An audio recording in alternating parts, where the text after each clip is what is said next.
Welcome to Care Transitions Today, Case by Case, a podcast presented by the Association of Physician Leadership in Case Management and the American Case Management Association, where we take a fresh look at the real-world challenges of case management related to care coordination, patient transitions, utilization management, and complex discharge planning.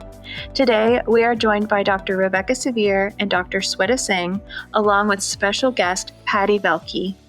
Dr. Rebecca Sevier is a hospital medicine certified physician serving as medical director of care management for Advocate Aurora Health. With a focus on utilization review, quality management, and program leadership, Dr. Sevier is passionate about evidence-based medicine and collaborative patient care. Her expertise and commitment make her a valuable asset to the medical community and a compelling voice in the podcast. Dr. Sweta Singh, Medical Director of Case Management at the University of Michigan Medical School, brings a wealth of experience in hospital medicine and a strong focus on quality improvement and patient safety. Her dedication to medical education and commitment to enhancing healthcare make her insights invaluable to listeners eager to learn and grow in the medical field. Patti Velky, Associate Vice President of Care Coordination at Memorial Hermann Health System, has been a member of ACMA for 16 years and has served in several board positions for the ACMA Greater Houston Chapter and the ACMA National Board, where she currently serves as president. Whether you're a physician, case manager, or leader in case management, this season provides valuable insights to navigate complex patient transitions. This is Care Transitions Today, Case by Case. Let's begin the discussion with our first case. Rebecca, hi Patti. Hi Sweta and Patti, it's good to meet you both today. So I've got a case for both of you that I'm hoping to get some input on. It's been a tricky case for us, and unfortunately it's also a high dollar case that I want to see. I'm hoping you can lend some expertise to how, some considerations of how we might try to manage it a little differently. So the patient I have presented to one of our facilities back in the middle of February. It's a 69-year-old patient, had a seizure disorder and frontotemporal lobe dementia and some behavioral disturbances. And the patient was acting up more and more at home, was actually becoming a threat to their significant other in the home. And it was just not unsafe. It was very unsafe for that patient to be in the home. So we have, for our particular state, something called a Chapter 55 hold that the police implement and bring patients into the hospital when they're deemed to not be safe and potential harm to themselves and others. And so unfortunately, though, this process can take a while. There's a court hearing that will occur, and that court hearing will not happen until early next week. So initially when this patient came to us, it was for the dementia-related behaviors. Patient was placed into observation status. And that went on for a while. The patient was on a number of oral meds, but then the behaviors really started to escalate in the hospital, and we were starting to give frequent doses of IM Haldol. We did at that point upgrade to inpatient because the patient was getting more confused, hitting our staff, hitting the security guards. Definitely escalating, unsafe. And the patient was also unsafe. At times he, fell because he was trying to get out of bed. So really very much a safety issue that we had to manage the behavior and try to get him, more comfortable and less agitated. Patient has never had a psychiatric illness diagnosis before. It was all dementia related. We did involve our neuropsychiatric team and geriatrics team. And and like I said, it was multiple doses, a lot of Haldol, some IV, IM Ativan as well. We could not keep an IV in the patient. That kept getting ripped out. So everything had to be IM. And that went on for quite a while, multiple doses along with adjustments of oral medications. Our geriatrician was very, very actively involved in this case, making, very thoughtful medication changes. So it wasn't like we were waiting weeks. I mean, she was doing an excellent job seeing that patient every day, trying to control the behaviors and trying to get to an oral regimen. But that took a while. Now we've been in a more of a stable pattern for the patient with behavior after doing all of the, very intensive IM meds and making a lot of oral adjustments, the patient's behavior is much better. But so we got the denial when we did that upgrade. I did talk to our payer on this case, and unfortunately I could not get that overturned. They said, well, sorry, that, this is psych. And I obviously I pushed back on that, saying, this is absolutely not psych. But I want to get I'm going to pause there because that's a lot. What are you guys thinking with this case? I guess we'll start with the denial front, and then maybe if you, I don't know, Patti in particular, or even Sweta, like how you manage these particularly challenging patients where there's a lot of social stuff going on, placement issues. I think you bring up a very common scenario that happens in our hospital too.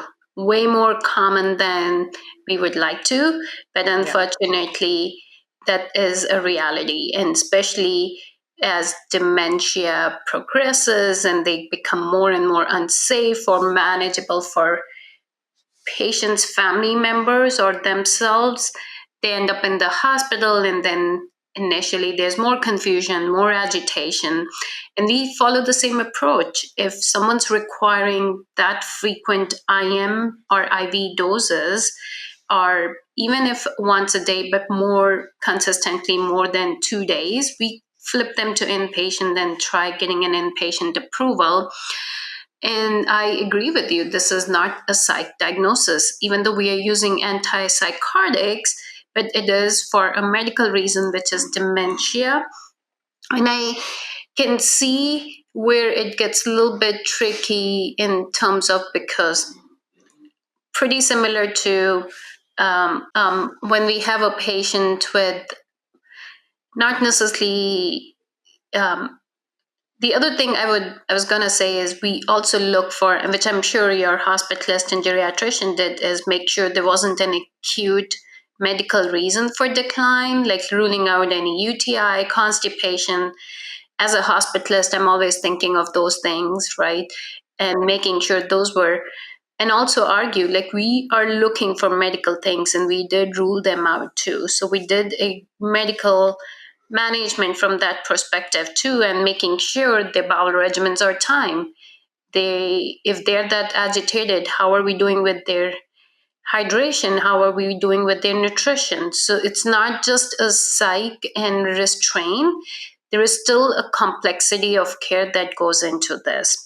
So I would definitely push back, and in terms of if denied by payer during peer-to-peer, go to appeals on this one. In terms of managing these patients, we are in a similar, and I'm glad your court is able to give a hearing in 2 weeks. Our county takes up to 4 weeks, and commonly anywhere from 4 to 6. We are unfortunately sometimes stuck with these patients for a long duration of time because they're safe in hospital, so they're not considered emergent cases for our court. But during that time, I think the key point is with duration, we are actively medically manage them and doing medication changes. Like you said, we don't like using IM. They're hard to place too. So a lot of times along with that is oral medication adjustments happening, which are equally important. And a lot of times peer would be like, well, there's only one dose given. Yeah, that one dose is a hard thing. We want to try skip that. We want to try sublingual. We want to try as needed, everything other than IM IV, because then our goal is to find a regimen that this patient can be safely taken care, even in a dementia care unit, without being put on a 4-point restraint or being put on IM Zyprexa. So I think those are the other arguments we would make. Yeah. And we definitely this was probably about 3 to 4 doses of IM for multiple days in a row. So we definitely I thought this was going to be a slam dunk. Like the payer would just see it my way and be like, okay, yes, this is clearly medical, but that didn't happen. I don't know, Patti, what's your experience with a case like this? And is there anything else you would suggest doing or that you've tried in the past that's been really successful for these? Yeah, I think first I would say, unfortunately, this type of a patient, I think we're all experiencing much more frequently than we have in the past. And so our systems are not designed to manage it, whether they're psych or just care services for the families in the discharge setting. So I think that's the dilemma that we're all facing. I would say that our court systems are not any more efficient where I am. And so we would be thinking very quickly to identify the family support systems. What do we have? What are we looking at? We would have made the decision to convert to inpatient similar. Our experience would have been, my experience is the same. And even if the patient wasn't purely dementia and was psych, we have decided to make them inpatient if we are treating their psychiatric symptoms and saying we are treating them because they are unable to be placed in a psychiatric facility. So we are treating their clinical condition. And we will convert them, even though we don't have inpatient psych beds in our acute care hospitals, we are treating an inpatient intensive patient, and their clinical presentation is psychiatric. So that has been an evolution over time in our organization. That's not our preference to hold acute psych patients in our hospital, but the system is so backed up that we end up doing that.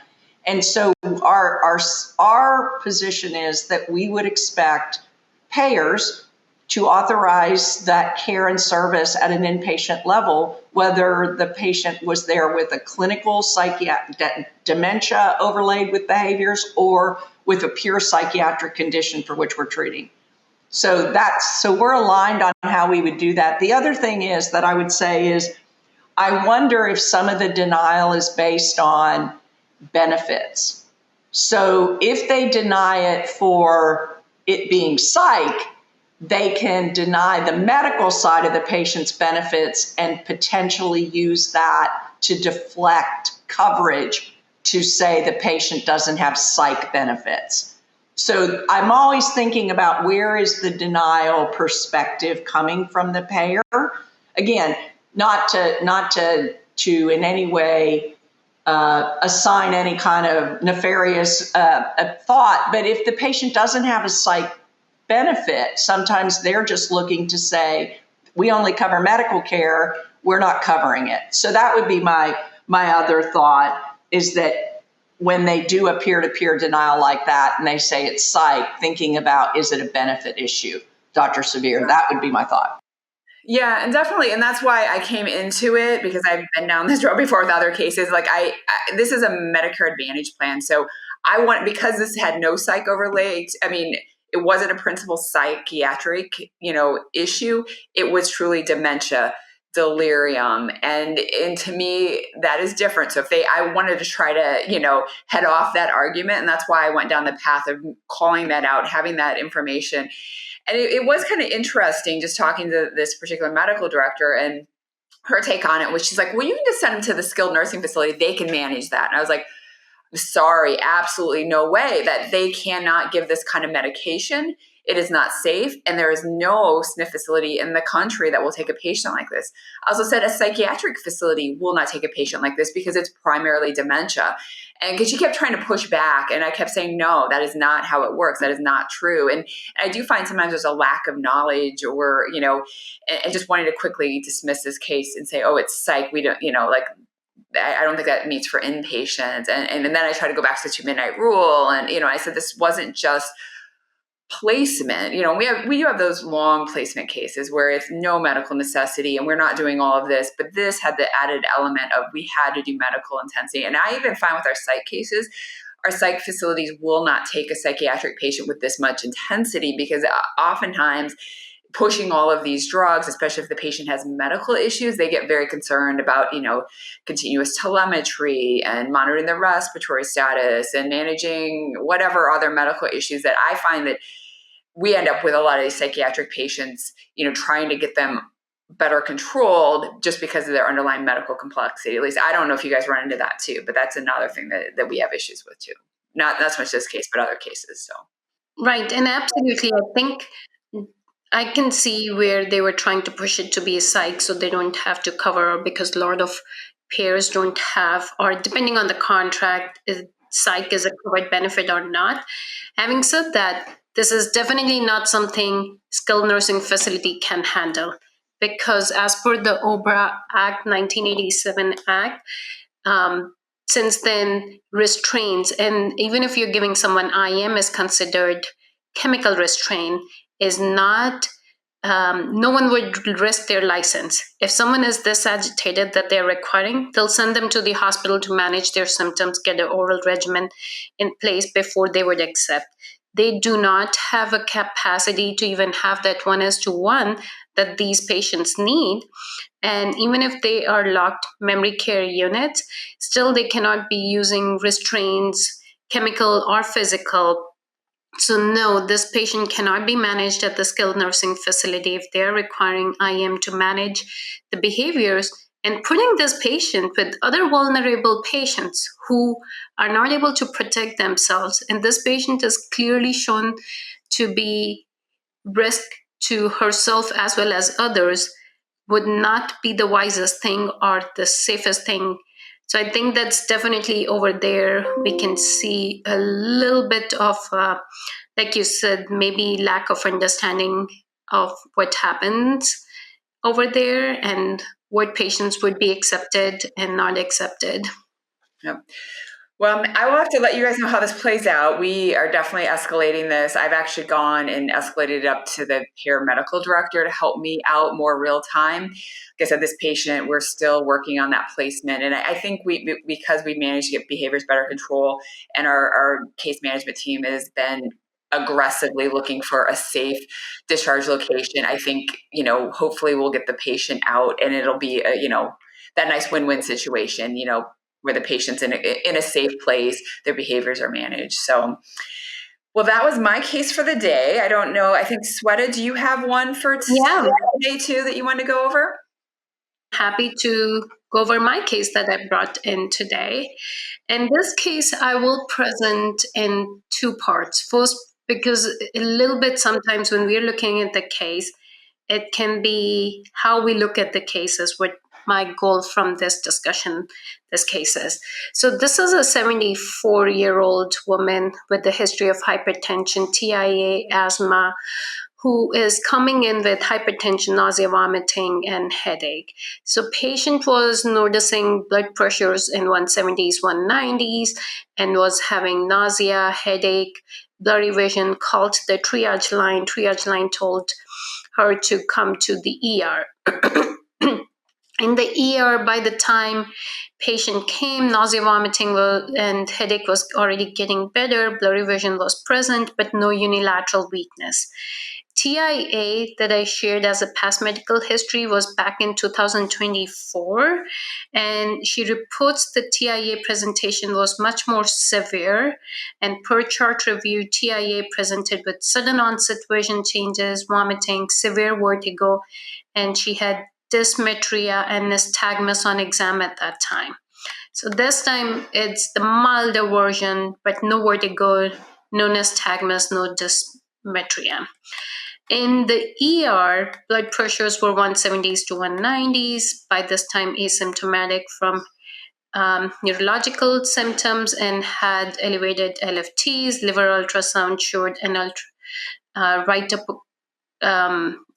liver ultrasound was done for the elevated LFTs and showed large, ill-defined mass of hepatic hilum, resulting in biliary obstruction, intrahepatic biliary ductal dilatation, and in the right and left hepatic lobes. Within the common hepatic duct at the porta hepatis, there is a possible intraductal solid mass, which is not well defined on the ultrasound. And so the recommendation was for MRCP, and GI was consulted. And so patient was admitted to the hospital medicine service. And then on further, and by this time, and this is a 2 midnight pair, it's a straight Medicare case, came in on day one. By now, we've passed the midnight. It's the second day morning.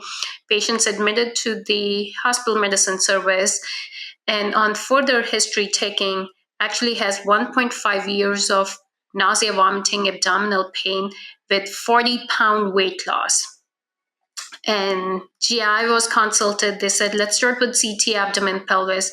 And it again showed large, ill-defined infiltrative mass centered around the porta hepatis, extending to both hepatic lobes, concerning for malignancies such as cholangiocarcinoma and possible subcentimeter intrahepatic metastases, and so on. And they recommended IR-guided biopsy.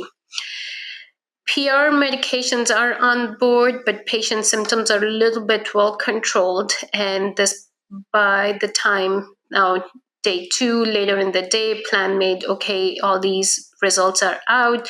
We need IR biopsy, and it is scheduled for next day, which is day 3. This case has escalated. Now patient has been here for 2 midnights, straight Medicare. What do you think? Would you keep observation? Can change them to inpatient? I guess if this were sent to me as a physician advisor, I think there's some urgency in it. I definitely, you get patients that come in, and oftentimes you'll find more of an incidentaloma. Yes, it looks very concerning for cancer. And oftentimes the knee-jerk response from the clinical team is like, we got to work it up now. But they're truly really stable. And if this were done in the outpatient setting and they came to their doctor's office, they probably wouldn't get admitted. But oftentimes we do have scenarios where we, the hospitals team or, and I'm a hospitalist, so I can talk about us, because I'm part of the group, that, we will work up that lung nodule, but they're not here for the lung nodule. That lung nodule could be worked up in 2 weeks. And so sometimes we have to, put the stop on that. And if it was this scenario, I would definitely, not, I would try to talk to the clinical team, try to get this pushed as outpatient. And I would not say it justifies the medical necessity. This case to me has a bit more urgency to it. This mass has probably been there for quite a while from the history you're giving, but now we've got more of an acute obstruction. We're starting to see that there's other organs involved. So I feel like it's justified, but I don't know, Patti, from your nurse team, what is your take on this? Yeah, I think, we always say the documentation is really going to have to be clear on why the patient needs this intervention, what the clinical circumstances are. And, if the feedback is IR can't do it till tomorrow, then the question is, why not today? Why can't they do it today if it is an urgent procedure and we are saying the patient can't be discharged and have it as an outpatient because their clinical condition is stabilized with the treatment we've rendered? So I think that's where you have to really look at your documentation in the record to say, do I have the documentation to justify keeping the patient for the procedure? And if that is what is driving my decision to convert to an inpatient or discharge. Because to be clear, Dr. Singh, you had originally said the patient was observation, correct? And then the decision is to convert them to inpatient, or that decision is what was sent to you? So the decision, it was sent to us asking, should this be converted to inpatient? Patient has been here already beyond 2 midnight and are keep as an observation. Well, with the addition of the Medicare change of status notice, you now have to start thinking about if you are going to keep so the patient has been in observation from the beginning. So this is a patient that would not have appeal rights. Right. So you're always thinking about what's best from a beneficiary perspective too is one of the things we're making sure we're keeping in mind as case managers, right? So this patient is going to have an extended observation stay for an outpatient procedure. So there's they're not able to access their benefits if they would need continued stay in a post-acute setting. So I think all those things are what you're thinking about, right? That's what you guys are processing. To me, it comes down to documentation. It's all about what is doctor's rationale for saying this patient has to have this procedure in this encounter? And if yes, then they have crossed the threshold for inpatient. Right. No, I think that's an excellent point. And like you shared and Rebecca shared, it boils down to, can this be done as an outpatient or does this needs to happen in the hospital? If it's a lung nodule not causing symptoms, yeah, it can be done as an outpatient. But with elevated LFTs, imaging showing obstruction, risk of this person coming back as sepsis due to cholangitis, or I'm all thinking of all those as a hospitalist too, right? Is this working up and maybe starting something is urgent or not? Though it looks like patient has had symptoms, and starting some of that monitoring to make sure it's stable and not that symptoms that patient was mentioning is because of this or not as important. It still, I think, it gets a little bit tricky on the timing and outpatient versus inpatient and the workup. I think in terms of, you raised a good point, the IR biopsy. So I want to quickly also talk about turnaround time. Our general expectation, and I think it's also for our Medicare cases, we keep in mind, is 24 hours is acceptable. So if the decision was, or this by the time CT resulted, consultants are reviewing and giving us the recommendation. If it is not an emergent thing, it is acceptable for interventional radiology to get this biopsy in 24 hours. So that's where I think we didn't think there was a delay in care. That IR biopsy happening next morning was delay in care. It was the timing by the time decision made, because it was dependent on what was first, the findings of the imaging. So initially, our physician advisor said, I would keep it obs because we are working up, and then let's see how it goes, and then we'll re-review. So this was sent back by your team to our physician advisor, and now a different physician advisor looks at this case. And his approach, was, hey, there is a mention in the note of severe malnutrition, and it says patient endorses 40-pound unintentional weight loss and a vegetarian diet. Dietitian was consulted in order to optimize nutrition in setting of weight loss and difficulty tolerating food. Reminder, this patient has been having nausea, vomiting for quite some time. On their evaluation, she has had less than 50% total estimated energy requirement for greater than 1 month and has a moderate muscle and fat loss. They encourage small and frequent meals. Recommendation provided for enteral nutrition if she's unable to consume an adequate amount PO and if within goals of care. So dietitian is recommending monitoring potassium, phosphorus, magnesium daily, along with supplementing multivitamin, iron, and checking iron levels, B12, vitamin D, and plan to supplement deficiencies as resulted. What are your thoughts now? Yeah, I mean, to me, that all adds to the urgency of doing it. Again, I always ask the question, is this just being done while you were here? Is this a while you're here procedure? Or does it need to be done now? Is it going to change your management now? And to me, I'm thinking, does this guy, this patient need, an ERCP? Do they need stenting? Do they, like maybe if they're really malnourished, if they are acutely dehydrated, maybe, and you start to get nutrition in, and this could be getting in the territory where if we don't intervene now, they're going to come back in with, in more of a crisis. And so how are we going to address that nutrition now? Are they going to have, do they need a tube? I don't know. This to me feels different than, like I said, the incidental lung nodule. So I'm still with inpatient. That's where I'm still at with this case. So I know, Patti, anything else? Change your mind on this one? Nope. Yeah, and I think that's what we approached it too. A lot of times it's hard for us to differentiate, are we doing expedited workup or are we doing medically necessary expedited workup, because it's a necessity to expedite this workup, otherwise patient can come in with a more serious urgent issue. And in this case, with significant malnutrition, need for monitoring for refeeding adds to the complexity, adds to that need for, hey, we need that 24 to 72 hour calorie count, and along with daily lab monitoring.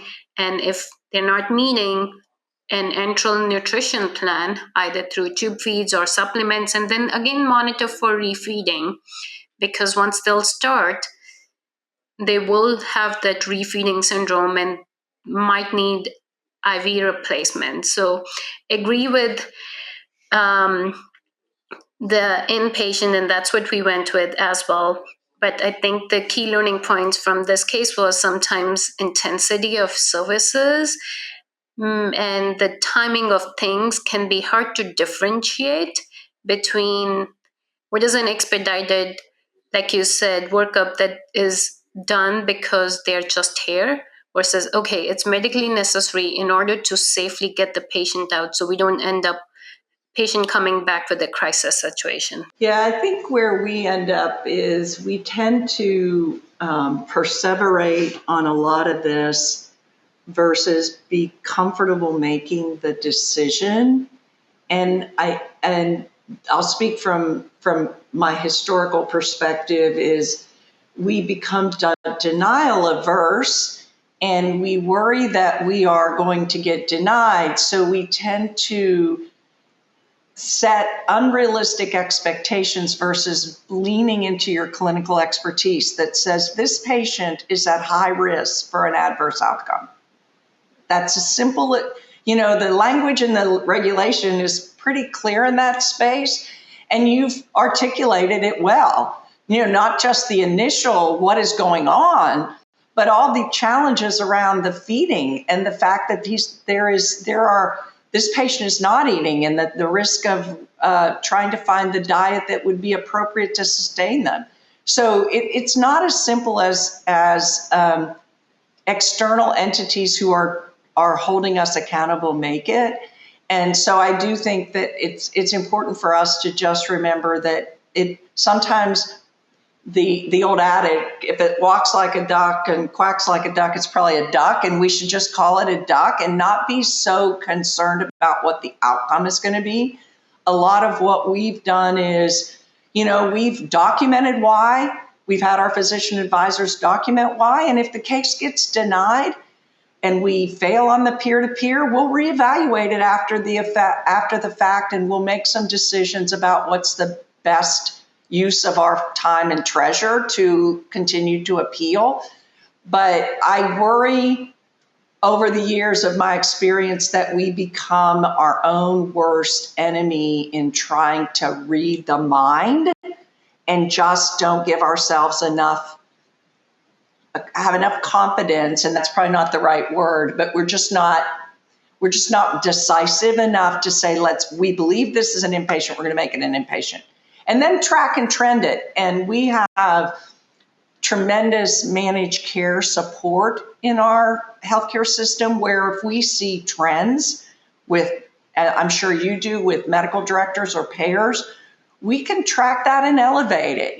There's this consistent pattern of denials around things that we don't think we got wrong, that there is nuances in these cases, and maybe we need to meet and try to level set, versus just constantly what we used to call is self-deny, because we were anxious, we were trying to avoid denials. So that would be my perspective on that concept in general. I think great words of wisdom, Patti, around the self-denial phenomenon. I totally hear you on that one. So yeah, great case today, Sweta. I think a lot of good nuances to that, and kind of the UM review process. So always appreciate talking to you and talking through these cases. So thank you both. Thanks to you as well, Rebecca and Patty. You said it very well. And I think that was the key here. We get burned down sometimes during our peer-to-peer and what we think, oh, other peer providers are going to ask me this, that we forget. That doesn't mean we have to start thinking like them. We still have to do what is necessary for the patient, right for the patient, and clinically what was happening, stay in the moment and decide from that perspective. 100%. I think we all have a different perspective in this situation, and we need to be confident that we are doing what we need to do to ensure we're providing the best advocacy for our patients and their benefits. And that's where the role of the physician advisors really come in, and that they are working with our providers to make sure we're documenting at the right level that will support their clinical decision making. And that's our role, right? And then the rest is things that may be out of our control. And then we just have to try to build relationships with people to help them understand why we believe strongly about this is the right level of care and the right benefit for this patient.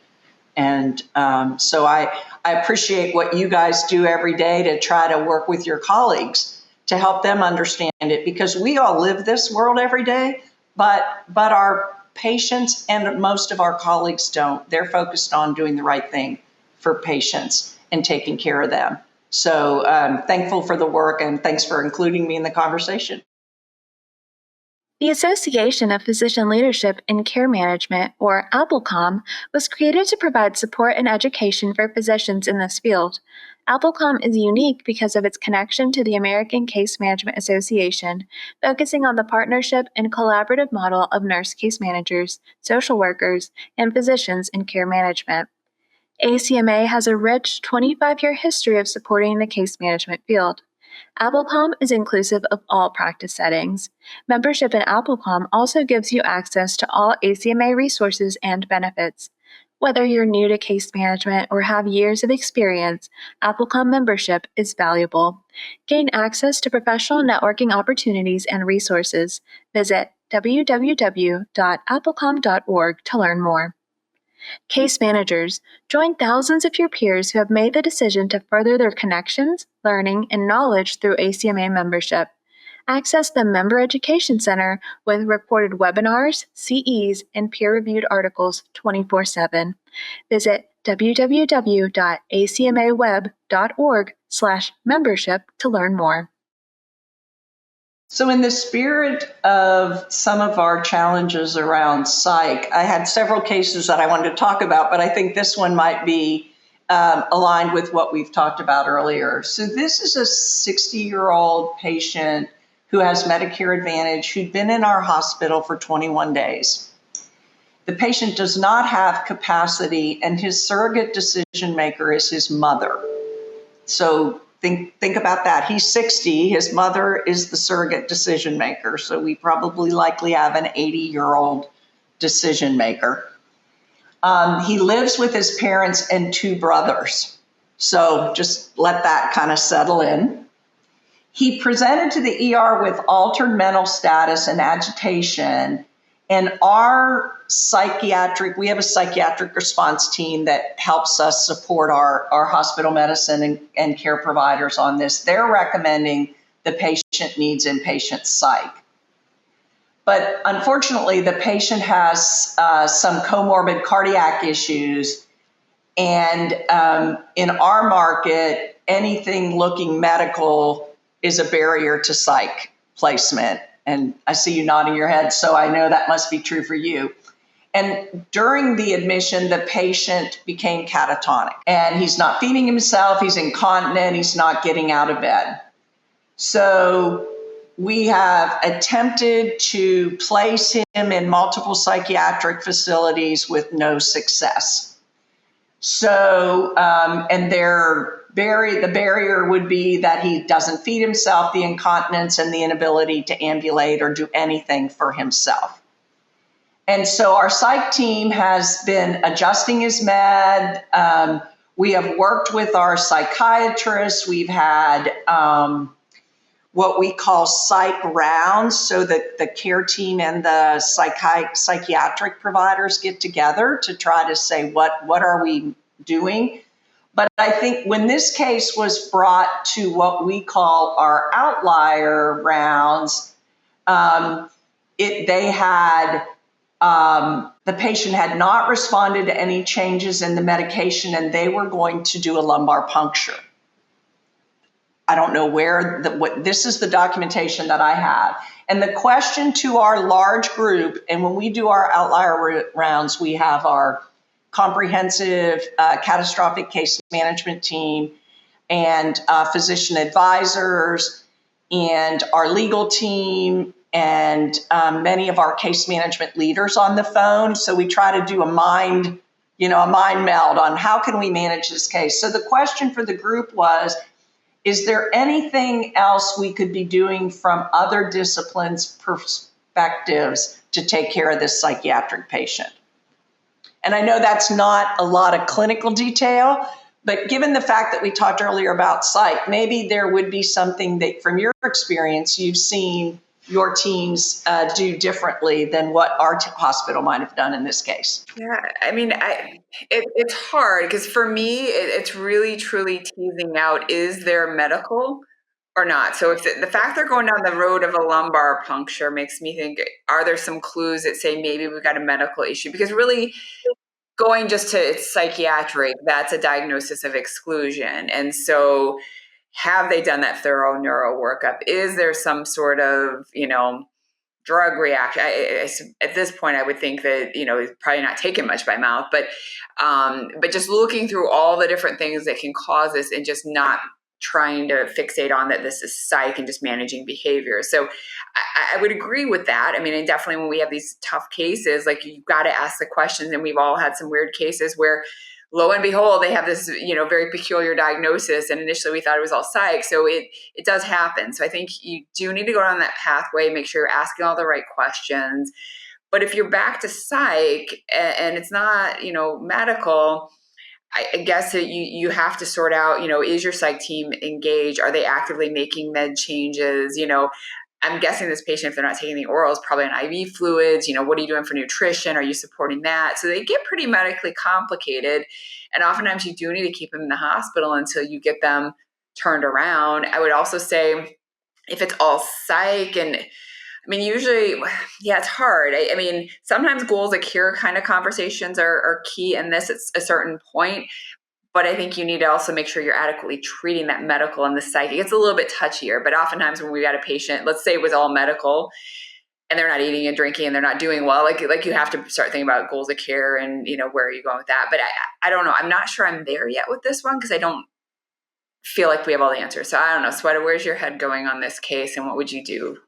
Yeah, no, I think it's definitely a good, interesting case. And like you pointed out, as a hospitalist, I can say that first things first, did we rule out all the medical issues and the neurological issues? And if they're doing an LP, so somewhere they are still thinking, or if there hasn't been a change, like patient was waiting on psych bed and now getting catatonia, so something may have triggered an additional workup, bringing us back to the medical side of the things.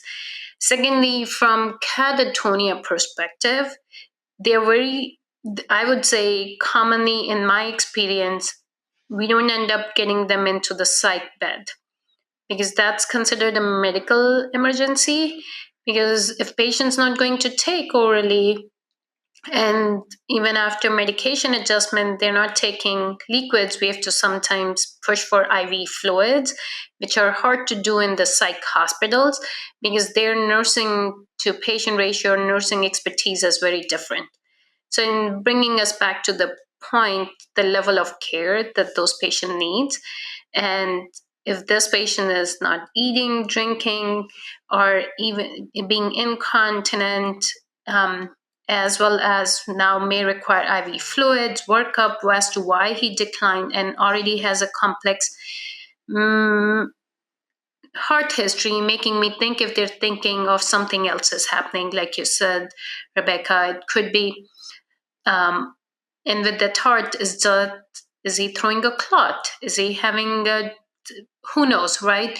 So it's very appropriate to think then the question comes as from discharge standpoint, is the patient now acutely medically ill? So first things first, from the patient class standpoint of view, now that we have enough medical necessity, is the patient inpatient? From discharge standpoint of view, I would think, okay, if the patient's unstable now in catatonia phase and not taking, it may be hard to place. So before placing, we might need to look into stabilizing. Our other alternative, we do have some of some places where they would have both acute medical care facility along with psych beds or a psych facility. So they could have like a nurse that can go in and take care intermittently. For things that we've used that services are like if they need to complete their IV antibiotics. So we need a nurse to go in and be able to give them their IV medications while they're in psych hospital. Once a day. Those kind of so looking into those collaborative places is an alternative too. Generally speaking, we haven't been able to place the catatonia patients there. It's just someone who needs one either wound care change or IV antibiotic or one medical thing.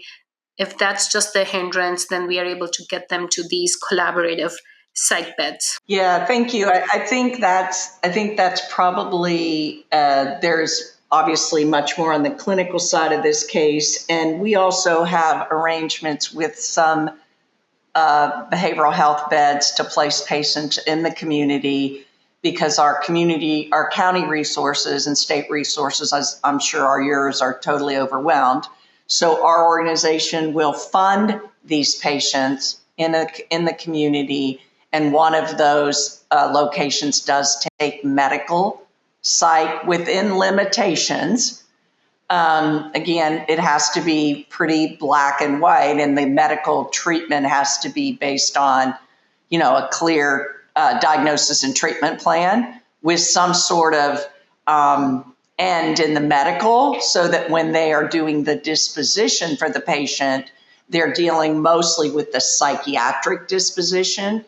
Because that is the challenge, right? Trying to move patients.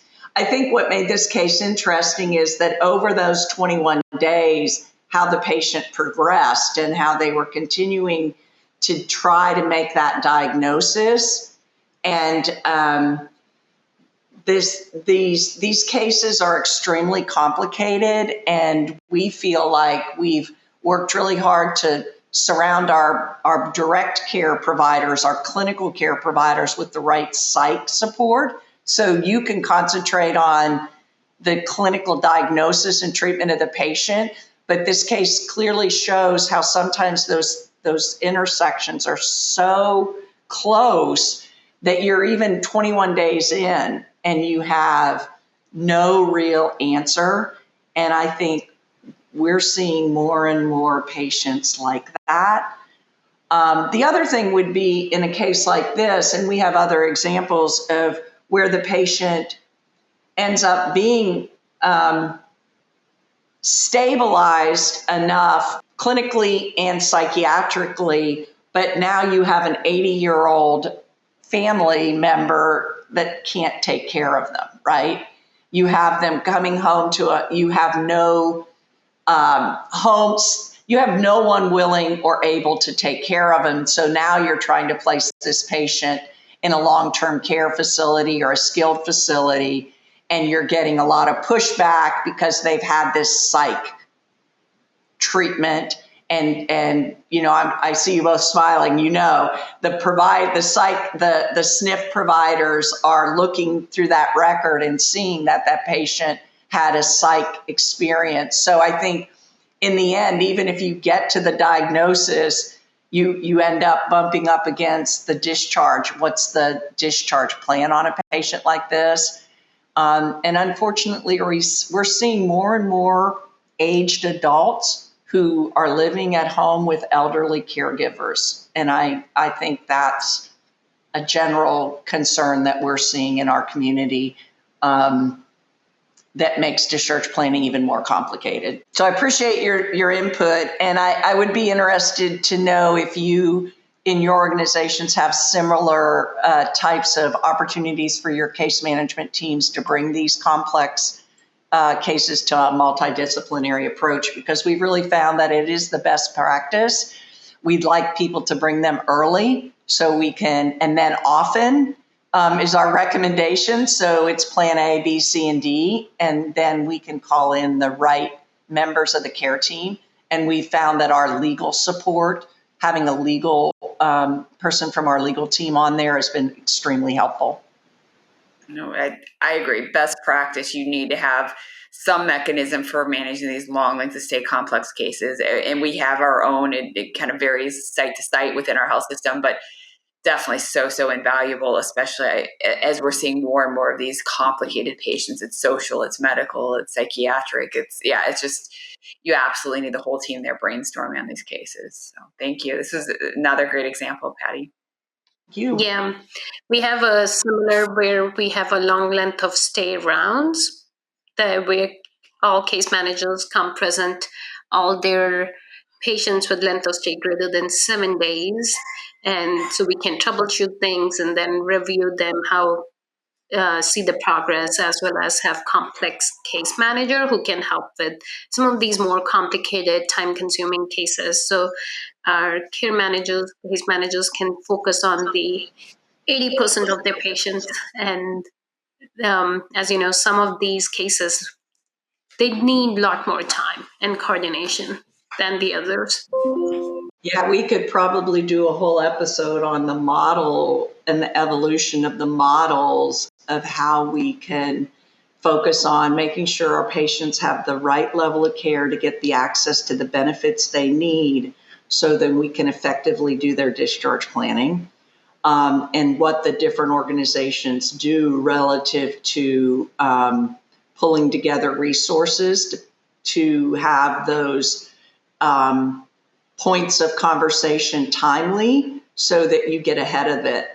So thank you for sharing that. And we've evolved many iterations over my tenure to try to figure out the best way to support the campuses who, again, are trying to deal with the 80%, and the 20% are taking up a lot of our physician advisor time, as well as our frontline case management time. So thank you very much.